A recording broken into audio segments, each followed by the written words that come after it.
여러분, 풍수에서 윤달은 아주 특별한 의미를 지니는데요.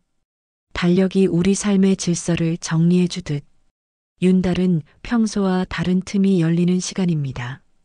그 마지막 날인 오는 8월 22일은 단순히 하루가 지나가는 것이 아니라 지난 기운을 정리하고 새로운 흐름을 맞이하는 관문과도 같습니다.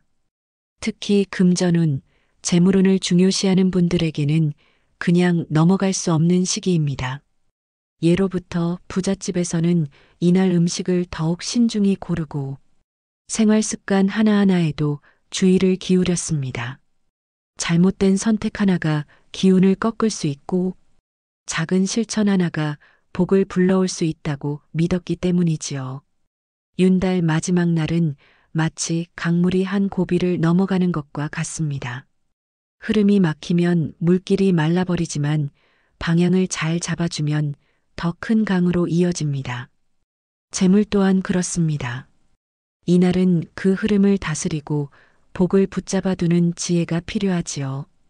오늘 영상에서는 윤달의 마지막을 잘 마무리하기 위해 마지막 날에 어떤 음식을 절제해야 하며 먹어야 하는지, 그리고 어떤 행동을 해야 하는지 금기에 대해 전부 전해드릴게요.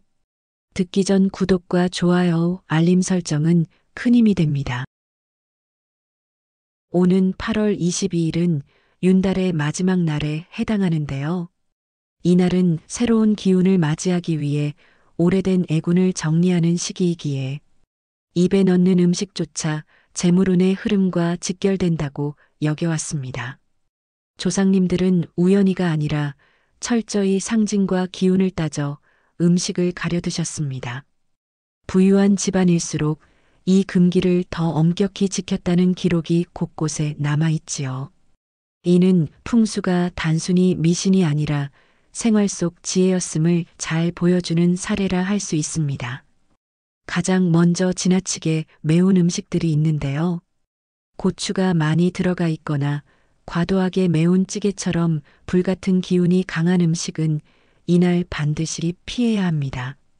8월 말은 여전히 더위가 남아있는 시기인데 여기에 불같은 매운맛까지 더해지면 기운이 충돌해 재물운을 태워 없앤다고 전해집니다. 돈이 불타 사라진다는 말이 있지요. 부잣집에서는 이날 매운탕이나 매운 찌개를 먹지 않았고 자극적인 양념 대신 담백한 음식을 선택했습니다. 이는 단순히 속편한 음식이 아니라 재물이 꺼지지 않고 온전히 지켜지기를 바라는 마음이 담긴 선택이었습니다.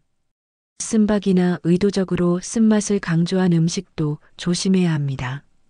풍수에서 쓴맛은 고난과 결핍을 상징합니다. 윤달 마지막 날인 오는 22일 이 기운을 입으로 들이면 금전운이 고요히 가라앉고 새로 들어올 재물의 흐름이 막힌다고 여겼습니다. 실제로 농경사회에서 쓴맛은 흔히 약재나 고난의 상징으로 쓰였는데요. 이날만큼은 약효보다 기운을 우선하여 피했던 것입니다. 이처럼 쓴맛은 곤란을 부른다는 옛 지혜를 떠올리시면 이해가 쉬우실 겁니다. 깨진 모양의 음식도 윤달을 잘 마무리하기 위해서는 피해주는 것이 좋습니다. 부서진 과자, 금이 간 그릇에 담긴 음식, 뭉그러진 빵은 그 형태 때문에 금전운을 흩뜨린다고 해석했습니다. 형상이 깨져 있으면 재물 또한 흩어지고 흩어진 재물은 다시 모이기 어렵다는 상징이었지요. 특히 제사나 큰 행사에는 반드시 온전한 음식을 차렸고 윤달 마지막 날 역시 같은 원리가 적용되었습니다. 남은 음식이나 식은 밥 또한 이날은 피하는 것이 좋습니다. 찬밥 신세라는 말처럼 차갑게 식어버린 음식은 기운이 이미 떠난 상태이기 때문입니다.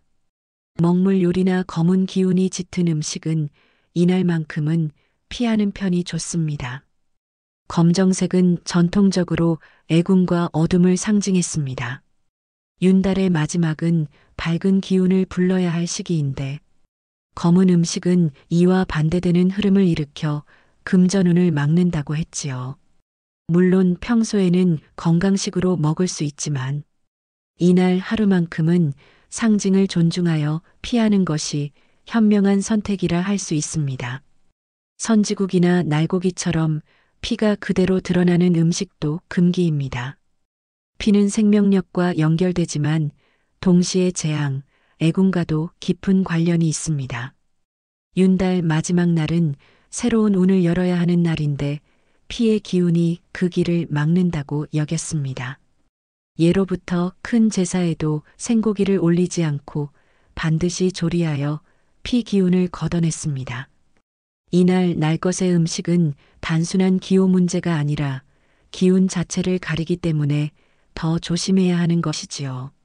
질긴 육포, 말린 오징어, 딱딱한 떡과 같이 씹기 어려운 음식 역시 재물운이 풀리지 않고 막힌다는 의미가 있기에 이날 피해 주시는 것이 좋은데요.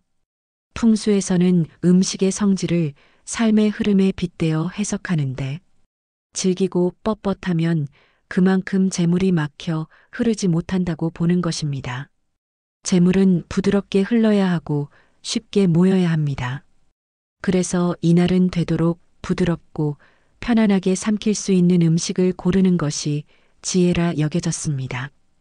윤달 마지막 날은 윤달을 잘 보내주고 마무리한다는 의미에서 재물을 흩뜨리거나 기운을 꺼뜨리는 음식은 반드시 피해야 한다는 것을 꼭 기억해 주세요. 그렇다면 반대로 이날 어떤 음식을 먹어야 금전운이 붙고 풍요로운 흐름을 이어갈 수 있을까요? 조상님들은 이날을 단순히 금기를 지키는 날로만 삼지 않았습니다. 반드시 재물을 불러들이는 음식들을 챙겨 먹으며 새롭게 시작되는 기운을 맞이하는 데 중점을 두었지요. 윤달 마지막 날 먹으면 좋은 음식에 가장 많이 언급되는 기란 음식은 바로 떡입니다. 떡은 붙는다는 뜻을 지니고 있어 재물과 복이 집안에 달라붙기를 바라는 상징으로 여겨졌습니다. 특히 팥시루떡은 잡기를 물리치고 재복을 불러들이는 힘이 있다고 믿어 이날 꼭 챙겨 먹었습니다. 붉은 팥은 애군을 몰아내는 기운을 담고 떡의 끈끈함은 돈과 복이 떨어지지 않도록 지켜주는 의미가 있었습니다. 실제로 옛날에는 장사를 시작하기 전 팥떡을 나누며 서로의 번창을 기원하는 풍습도 있었습니다. 이를 보면 장사운이나 번영운에 있어서는 떡은 정말 좋은 음식이라고 할 수 있지요. 흰쌀밥 역시 이날 먹으면 좋은 음식인데요. 쌀은 풍요의 상징입니다. 풍수적으로도 흰색은 깨끗하고 밝은 기운을 뜻하는데 흰쌀밥은 그 자체로 재물과 복을 상징했습니다. 흰쌀밥 한 그릇을 먹는 것은 단순한 끼니가 아니라 풍요로운 기운을 온전히 몸에 담는 행위였습니다. 옛날 부자들은 윤달 마지막 날에는 꼭 갓 지은 흰쌀밥을 정갈하게 차려 먹으며 집안의 곡식 창고가 늘 가득 차 있기를 기원했습니다. 현대에도 이날만큼은 흰쌀밥을 준비해 마음을 정갈히 하는 것이 좋습니다. 흰쌀밥이 단일한 풍요를 뜻한다면 오곡밥이나 잡곡밥은 다복과 다채로운 재물을 의미합니다. 여러 곡식이 섞여 하나의 밥이 되듯 재물이 여러 방면에서 흘러들어오는 것을 상징하지요. 특히 오곡밥은 풍년을 기원하는 대표적인 음식으로 집안의 다복함과 번창을 담아냈습니다. 이날 잡곡밥을 먹는 것은 다양한 방면으로 재물이 들어온다는 의미이자 삶의 균형을 지키는 지혜라 할 수 있습니다. 견과류 역시 윤달 마지막 날에 먹으면 좋은데요. 이중작과 호두, 밤, 대추가 좋습니다. 견과류는 전통적으로 풍요를 상징하는 음식입니다. 이는 단순한 영양식이 아니라 다복과 번영을 담은 상징이었지요. 잣은 흰색이 주는 맑고 깨끗한 기운, 작지만 많은 알갱이로 재물이 모이는 상징을 담았습니다. 호두는 둥글고 속이 꽉 차 있어 재물이 가득 찬다는 뜻을 가졌습니다. 밤은 단단한 껍질 속에 알찬 열매를 품고 있어 결실과 풍요를 의미했습니다. 대추는 씨가 단단하고 다산을 상징해 재물뿐 아니라 자손 번창의 기운까지 담고 있었습니다. 조상님들이 윤달을 마무리하는 날 이 견과류를 드셨던 것은 그 안에 깃든 기운과 상징을 이어받기 위함이었지요. 꿀과 조청을 활용한 음식 역시 풍요를 상징하기에 윤달을 마무리하며 먹어주면 좋습니다. 꿀떡, 약과 강정처럼 달콤하고 끈끈한 음식은 재물운을 불러들이는 대표적인 음식이지요. 꿀은 오래전부터 신성한 재료로 여겨졌고 단맛이 삶을 달콤하게 만든다는 말이 있지요. 특히 꿀떡은 돈과 복이 달라붙는다는 뜻을 담았고 강정은 잘 붙는다는 의미로 재물이 머무는 상징이었습니다. 이런 음식들은 집안의 재물이 달라붙어 흩어지지 않기를 바라는 기원의 매개체였습니다. 곶감 역시 재물에 있어서는 좋은 음식인데요. 곶감은 말라서도 단맛을 잃지 않는 특징 때문에 재물이 마르지 않는다는 상징을 가졌습니다. 옛날에는 곶감을 저장해 두고 먹으며 가정의 복이 끊어지지 않기를 기원했습니다. 그래서 윤달 마지막 날에도 곶감을 올려놓거나 먹으며 재물과 복이 줄지 않고 이어지기를 바랐지요. 특히 곶감은 집안 어른들이 자손에게 건네며 우리 집은 늘 복이 따른다는 덕담을 곁들이는 상징적인 음식이기도 했습니다. 그런가 하면 굴비와 조기는 풍요로운 상징을 담은 대표적인 생선입니다. 굴비는 복이 많다는 뜻을 담았고 조기는 복이 빨리 온다는 의미가 있지요. 그래서 큰 제사상이나 명절 상차림에 빠지지 않고 올려졌습니다. 윤달 마지막 날에도 굴비나 조기를 준비해 재물과 복이 신속히 찾아오길 기원했던 것입니다. 특히 바다에서 온 생선은 끊임없이 이어지는 흐름, 즉 재물의 유동성을 상징한다는 점에서 더욱 귀하게 여겨졌습니다. 윤달 마지막 날을 잘 마무리하기 위해 먹으면 좋은 음식들은 공통적으로 풍요 번창 붙음, 지속이라는 긍정적인 기운을 담고 있습니다. 조상님들이 이날 떡과 곡식을 나누고 견과류와 꿀 음식을 챙긴 것은 단순한 입맛의 문제가 아닌 것이지요. 그것은 곧 재물을 지키고 가정의 기운을 더욱 단단히 다지려는 지혜였습니다. 이 음식들은 재물을 단단히 묶어두고 끌어들이는 역할을 합니다. 윤달 마지막 날 여러분의 밥상에 이런 음식들이 놓인다면 그 자체로 금전운을 다지는 하나의 의식이 될 수 있습니다. 윤달이 끝나는 날인 22일에 음식을 통해 몸 안의 기운을 다졌다면 이제는 생활의 공간과 습관을 통해 금전운을 끌어올릴 차례입니다.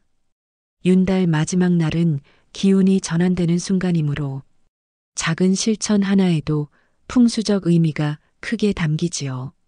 조상님들 또한 이날만큼은 집안 구석구석을 살피고 재물을 불러들이는 상징적 행동을 꼭 챙겼습니다. 먼저 집안의 소품을 정돈하는 것은 강력한 풍수 실천법입니다. 쌀독을 깨끗하게 닦고 새쌀을 조금 채워두면 재물이 늘 가득 차고 끊기지 않는다는 의미가 있습니다.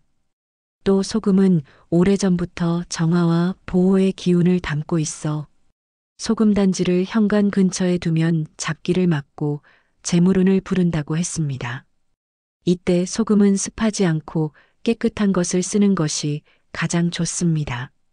금속 역시 재물을 상징하는데 풍수에서 재물운의 방향으로 꼽히는 집안 남동쪽에 동전이나 금속 장식품을 두면 돈줄이 튼튼해진다고 전해집니다.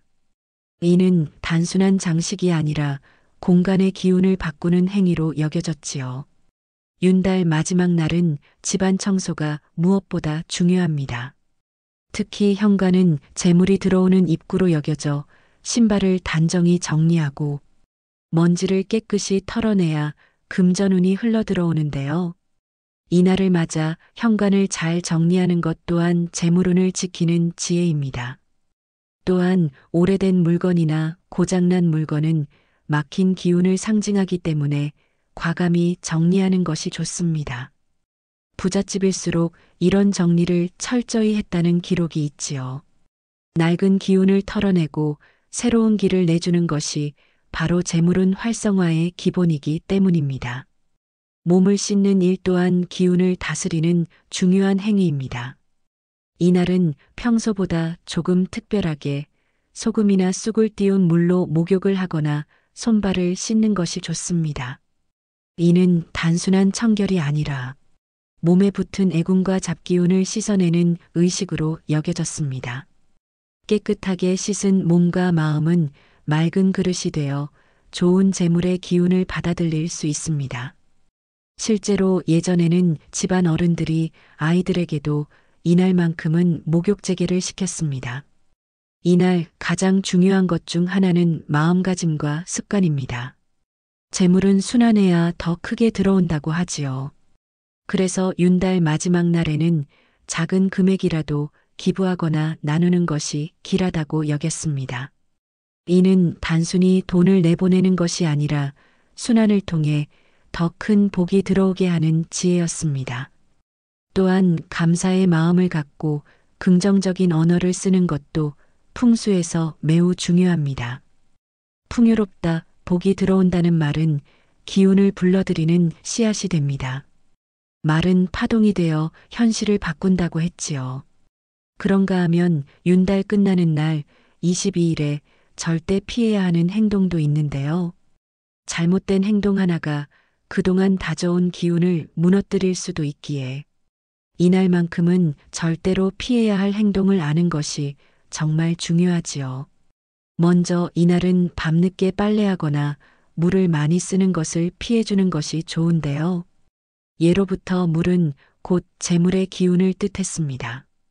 그렇기에 윤달 마지막 날, 특히 이날 밤에 물을 과도하게 쓰는 것은 재물이 흘러나가는 것과 같다고 여겼습니다. 낮에 깨끗이 마무리할 수 있다면 괜찮지만 해가 지고 난 뒤에는 삼가시는 것이 좋습니다. 단순한 생활 습관이 아니라 윤달을 잘 보내주고 재물을 지키는 작은 의식이라 할 수 있지요. 윤달 마지막 날에는 큰 돈을 내보내는 행위 자체가 금기로 여겨졌습니다. 빌려주는 것은 재물이 흩어지는 상징이고 큰 지출은 돈줄이 새어나간다는 의미를 가집니다. 실제로 부자들은 특별히 계획된 일이 아니라면 이날만큼은 지갑을 닫고 가능한 한 돈을 빌려주지 않습니다. 이는 인색함이 아니라 재물의 기운이 자리를 잡도록 하는 지혜였지요.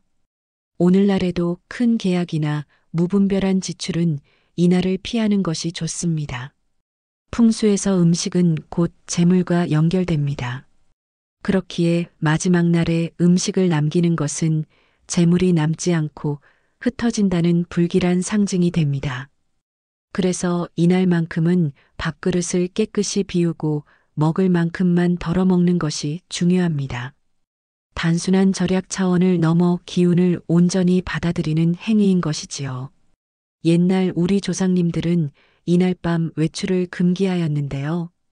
어두운 밤에 외출하는 것은 잡기와 애군에 노출된다고 하였지요. 특히 돈을 가지고 나가는 일은 금전운 손실로 이어진다고 전해집니다. 윤달 마지막 날은 가능한 한 집안에서 조용히 시간을 보내며 불필요한 외출을 삼가는 것이 지혜로운 태도이지요.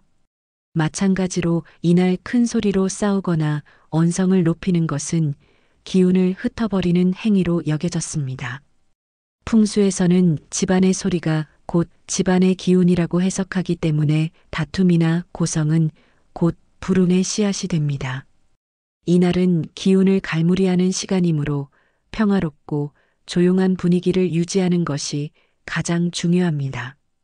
윤달 마지막 날을 잘 마무리하기 위해서는 불길한 말이나 부정적인 언어를 사용하는 것은 꼭 피해주는 것이 좋은데요. 돈 없다, 망했다, 힘들다와 같은 부정적인 언어는 그 기운을 현실로 끌어오는 것과 같습니다. 반대로 긍정적인 언어는 복을 불러오는 씨앗이 되지요. 그래서 이날만큼은 의식적으로 풍요롭다, 복이 들어온다와 같은 말을 사용하라고 했습니다. 말은 파동이고 그 파동이 재물운의 흐름을 만들어냅니다. 여러분, 재물은 그냥 흘러들어오는 것이 아닙니다.